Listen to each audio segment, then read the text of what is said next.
ครับคืนวันนี้ผู้ค้าปานคำผสมมาบริเวณร้านอาหารคาเฟ่เย่จ้อยบ้านคาตำบลนาตาลได้อยู่เส้นทางผาเด่นเตางอยหรือว่าคำค่าพกศาสตร์พี่น้องบรรยากาศขับได้ร้านอาหารคนติดถนนใหญ่ได้นี่ริมทางพี่น้องถ้ามาทางเตางอยอยู่ขวามือได้ทางมาจากนาตาลอยู่ซ้ายมือระหว่างกินกลางพกศาสตร์คำค่าบรรยากาศคักอาหารแซ่บต้องมาคาเฟ่เจจอยบ้านคำค่าตำบลนาตาลได้มีคาราโอเกะร้องเพลงและมีกีตาร์ให้ต่อย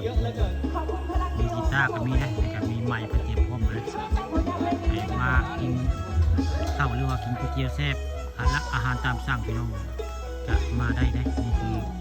ภาพบรรยากาศกลางคืนเพิ่นเปิดถึง5 ทุ่มกันไปมากินก๋วยเตี๋ยวฮ้อนพี่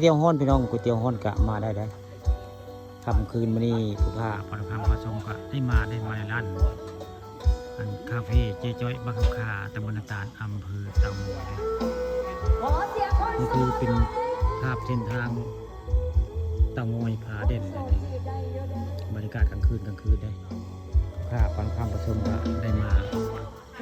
บริเวณคาเฟ่เจจอยบ้านคำคาบรรยากาศคักพี่น้องเพิ่นเปิดเพลงให้ฟังได้ผมบรรยากาศแซ่โรแมนติกได้ฟังเพลงได้มากินข้าวกินอาหารแล้วก็ฟังเพลงแฟนซิโรแมนติกพี่น้องอยู่ร้านอาหารเจจอยหรือว่าคาเฟ่เจจอยบ้านคำค่าตำบลนาตาลอำเภอเตางอยได้ทิวทัศน์สวยงามอาหารแซ่บพี่น้อง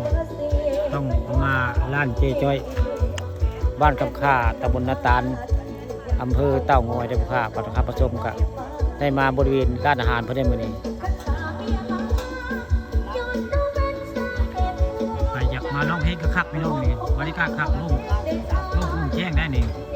ด้านหลังก็มีซาปูซาป่าได้บรรยากาศคัก